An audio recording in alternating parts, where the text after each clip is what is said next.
Hi hello ಎಲ್ರಿಗೂ ನಮಸ್ಕಾರ. Welcome back to our YouTube channel. ಇವತ್ತಿನ ವಿಡಿಯೋದಲ್ಲಿ ಅವರೆಬೇಳೆ ಸಾರು ಹೇಗೆ ಮಾಡೋದು ಅಂತ ನೋಡೋಣ ಬನ್ನಿ.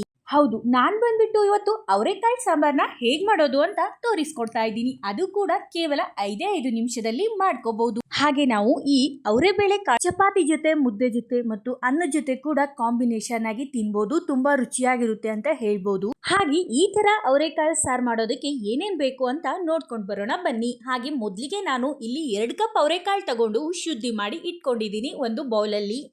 ಹಾಗೆ ಅದರ ಜೊತೆಗೆ ಒಂದು ಬೌಲಲ್ಲಿ ಸಾಸಿವೆ ಕಾಳು, ಮತ್ತೊಂದರಲ್ಲಿ ಕೊತ್ತಂಬರಿ ಸೊಪ್ಪು, ಹಾಗೆ ಸ್ವಲ್ಪ ಒಣಗಿರೋ ಮೆಣಸಿನಕಾಯಿ, ಮತ್ತೆ ಕರಿಬೇವು ಸೊಪ್ಪು, ಟೊಮಾಟೊ, ಮತ್ತೆ ಹಸಿಮೆಣಸಿನಕಾಯಿ, ಈರುಳ್ಳಿ, ಬೆಳ್ಳುಳ್ಳಿ, ಮತ್ತೆ ರುಚಿಗೆ ತಕ್ಕಷ್ಟು ಉಪ್ಪು, ಅರಿಶಿನ, ಪೊಟ್ಯಾಟೊ ಅಂದರೆ ಆಲೂಗೆಡ್ಡೆ, ಮತ್ತೆ ಸ್ವಲ್ಪ ಅಡಿಗೆ ಎಣ್ಣೆನ ತಗೊಂಡಿದ್ದೀನಿ. ಹಾಗೆ ತಗೊಂಡಿರೋ ಈರುಳ್ಳಿ, ಮೆಣಸಿನಕಾಯಿ ಮತ್ತು ಸ್ಲೈಸ್ ಆಗಿ ಕಟ್ ಮಾಡ್ಕೊಂಡಿದ್ದೀನಿ, ಮತ್ತು ಟೊಮಾಟೊ ಮತ್ತು ಪೊಟ್ಯಾಟೋನ ಚಿಕ್ಕದಾಗಿ ಕಟ್ ಮಾಡ್ಕೊಂಡಿದ್ದೀನಿ.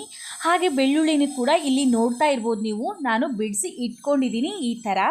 ಅದಾದಮೇಲೆ ಮೊದಲಿಗೆ ಗ್ಯಾಸ್ ಸ್ಟವ್ ಆನ್ ಮಾಡ್ಕೋಬೇಕು. ಅದಾದಮೇಲೆ ಕುಕ್ಕರಲ್ಲಿ ಒಂದು ಸ್ವಲ್ಪ ಅಂದರೆ ಬೇಳೆ ಬೇಯೋಷ್ಟು ನೀರು ಹಾಕ್ಕೊಂಡು, ನೀರು ಕುದಿ ಬಂದಮೇಲೆ ಸ್ವಲ್ಪ ಅಡುಗೆ ಎಣ್ಣೆ ಅಂದರೆ 1 ಟೀ ಸ್ಪೂನ್ ಅಡುಗೆ ಎಣ್ಣೆನ ಹಾಕ್ಕೋಬೇಕು. ಆ ಥರ ಅಡುಗೆ ಎಣ್ಣೆ ಹಾಕ್ಕೊಳ್ಳೋದ್ರಿಂದ ಬೇಳೆ, ಯಾವುದೇ ಬೇಳೆ ಆದರೂ ಬೇಗ ಬೇಯುತ್ತೆ.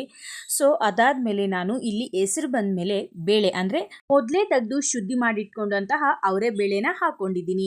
ಅದಾದಮೇಲೆ ಒಂದು ಉಪ್ಪು ಬರೋವರೆಗೂ ವೇಟ್ ಮಾಡಬೇಕು. ಇಲ್ಲಿ ನೋಡಿ, ಈ ಥರ ಒಂದು ಉಪ್ಪು ಬಂದಮೇಲೆ ಕಟ್ ಮಾಡಿ ಇಟ್ಕೊಂಡಿರುವಂತಹ ಟೊಮಾಟೊ ಮತ್ತು ಮೆಣಸಿನಕಾಯಿ, ಹಾಗೆ ಈರುಳ್ಳಿ ಮತ್ತು ಪೊಟ್ಯಾಟೊ ಮತ್ತು ಬೆಳ್ಳುಳ್ಳಿ ಎಲ್ಲ ಏನು ತರಕಾರಿನ ಬಿಡಿಸಿಟ್ಕೊಂಡಿದ್ನಲ್ವ, ಅದೆಲ್ಲ ತರಕಾರಿನ ಇದಕ್ಕೆ ಹಾಕೊಂಡಿದ್ದೀನಿ.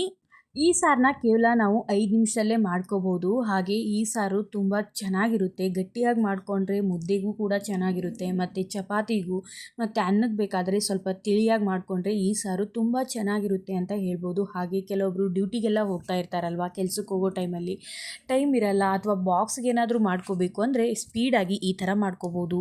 ಇನ್ನು ಕೆಲವೊಂದು ಸಾರಿ ಈ ಬ್ಯುಸಿ ಲೈಫಲ್ಲಿ ನಮಗೆ ಟೈಮ್ ಇರಲ್ಲ, ಅಥವಾ ಏನೋ ಒಂದು ಅಡಚಣೆ ಕೆಲಸಗಳಿರುತ್ತೆ, ಅಥವಾ ಬೇಗ ನಾವು ಕೆಲ್ಸಕ್ಕೆ ಹೋಗೋ ಟೈಮ್ ಇರುತ್ತೆ, ಅಥವಾ ಮನೇಲಿರೋರಿಗೆ ಅಡುಗೆ ಮಾಡಿಕೊಡ್ಬೇಕಾಗುತ್ತೆ. ಆ ಟೈಮಲ್ಲಿ ನಮಗೆ ಸಾಂಬಾರು ಅಥವಾ ಕಾಳು ಸಾರೇ ಮಾಡ್ಕೋಬೇಕಾಗಿರುತ್ತೆ. ಆ ಟೈಮಲ್ಲಿ ಈ ಥರ ಸ್ಪೀಡಾಗಿ ಮಾಡ್ಕೋಬೋದು ಅಂತ ಹೇಳ್ತಾ ಇದ್ದೀನಿ.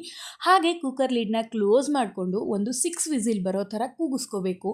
6-5 ವಿಸಿಲ್ ಬರೋ ಥರ ಕೂಗಿಸ್ಕೊಂಡ್ರೆ ಈ ಥರ 6-5 ವಿಸಿಲ್ ಬರೋ ಥರ ನಾವು ಬೇಯಿಸ್ಕೊಂಡ್ರೆ ಬೇಳೆನ ತುಂಬ ಚೆನ್ನಾಗಿ ಬೇಳೆ ಬೇಯುತ್ತೆ. ನೋಡ್ತಾ ಇರ್ಬೋದು ನೀವು ಎಷ್ಟು ಚೆನ್ನಾಗಿ ಬೇಳೆ ಬೆಂದಿದೆ ಅಂದ್ಬಿಟ್ಟು. ಅದಾದ ಮೇಲೆ ನಾನು ಮತ್ತೆ ಇಲ್ಲಿ ಒಗ್ಗರಣೆ ಹಾಕೊಳ್ಳೋಕ್ಕೆ ರೆಡಿ ಮಾಡ್ಕೊತಾ ಇದ್ದೀನಿ. ಮೊದಲಿಗೆ ಗ್ಯಾಸ್ ಸ್ಟವ್ ಆನ್ ಮಾಡಿಕೊಂಡು ಒಂದು ಚಿಕ್ಕ ಬಾಣಲಿ ಇಟ್ಕೊಂಡು, ಅದಾದಮೇಲೆ ಎಣ್ಣೆನ ಹಾಕ್ಕೊಂಡಿದ್ದೀನಿ.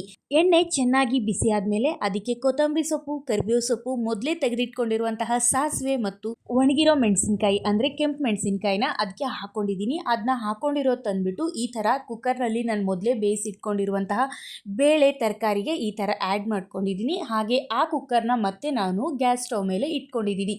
ಗ್ಯಾಸ್ ಸ್ಟವ್ ಮೇಲೆ ಇಟ್ಕೊಂಡು ನಮಗೆ ಗಟ್ಟಿ ಬೇಕು ಸಾರು ಅಂದರೆ ಅದಕ್ಕೆ ತಕ್ಕಷ್ಟು ಸ್ವಲ್ಪ ನೀರು ಹಾಕ್ಕೊಂಡು, ಇಲ್ಲ ನಮಗೆ ಅನ್ನಕ್ಕೆ ಮಾಡ್ಕೊತಾ ಇದ್ದೀವಿ ಸಾರು, ಸೊ ತಿಳಿಯಾಗಿ ಬೇಕು ಅಂದರೆ ಚೆನ್ನಾಗಿ ನೀರು ಹಾಕ್ಕೊಂಡು ಸ್ವಲ್ಪ ತಿಳಿಯಾಗಿ ಸಾರು ಬರೋ ಥರ ಹಾಕ್ಕೊಂಡು, ಅದಕ್ಕೆ ರುಚಿಗೆ ತಕ್ಕಷ್ಟು ಉಪ್ಪನ್ನ ಆ್ಯಡ್ ಮಾಡ್ಕೊಳ್ಳಿ. ರುಚಿಗೆ ತಕ್ಕಷ್ಟು ಉಪ್ಪನ್ನ ಆ್ಯಡ್ ಮಾಡಿಕೊಂಡು ಚೆನ್ನಾಗಿ ಬಿಸಿ ಮಾಡಿಕೊಂಡ್ರೆ ಈ ಥರ ಅವರೆಕಾಳು ಸಾರು ರೆಡಿಯಾಗಿರುತ್ತೆ. ಈ ವಿಡಿಯೋ ನಿಮಗೆ ಇಷ್ಟ ಆದರೆ ಪ್ಲೀಸ್ ಲೈಕ್, ಶೇರ್, ಕಮೆಂಟ್ ಮಾಡಿ.